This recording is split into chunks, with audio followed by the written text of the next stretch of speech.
In today's video, if Ilya Mikheyev hits the trade market, what could the Toronto Maple Leafs expect in return? Toronto Maple Leafs forward Ilya Mikheyev is at the end of his 1-year ELC with the Leafs and is in need of a contract. Now, the Maple Leafs might not have the space to sign him, so they might entertain the possibility of trading him. Let's just look at what he's done so far in those 39 games he's played this year to try to figure out what the Maple Leafs could maybe get for him and if it's then a good idea to trade him.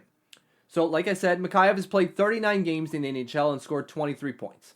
It's not incredible production, but it's pretty darn good. You project that over an 82-game season, and you're looking at a 48-point player, That's pretty good. That's middle six, at least top caliber middle six. When it comes to his advanced stats, he has a 2.44 points for per 60 at 5-on-5.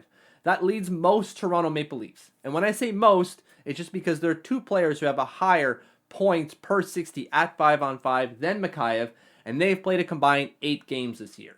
So you can see that they don't really factor in, and because you can put 1 point in and you play 5 minutes, and oh my god, you're a point per 60 god.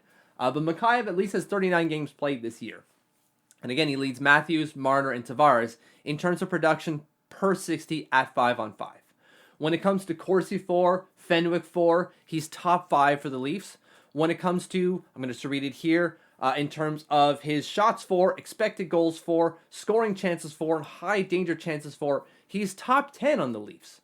So when you look at those analytics, you're saying, well, there's not only a descriptive analytics and saying, well, he's pretty good, but there's a projective analytics. So some of these analytics, like expected goals for and Fenwick for, translate to future production, and they're top 10 in the Leafs, which is pretty good. So what would his contract then look like?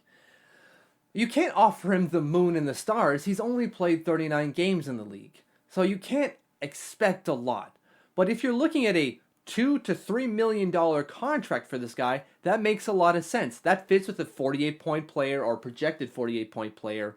It projects for a 26-year-old who has advanced analytics that are, at least for some part, top 5 on a very, very good team. So you're going, all right, $2 to $3 million. Could the Leafs afford that? I'm sure Kyle Dubas can move some pieces around and make it work financially, but when you just look at the team now and the way it's structured, you're going, I have a hard time seeing them fitting another $3 million player in the mix. So could they entertain trading him? All right, well, if we want to answer that, we'd have to look at what is he worth. Well, as a pending RFA, we can look at offer sheets. And I'm not saying that he's going to get offer sheeted, but we can look at that in terms of establishing value. If he's worth somewhere between $2 and $3 million in terms of AAV, when you look at the offer sheet compensation, a $2.1 million AAV to $4.2 million AAV is worth a second-round pick. That's it.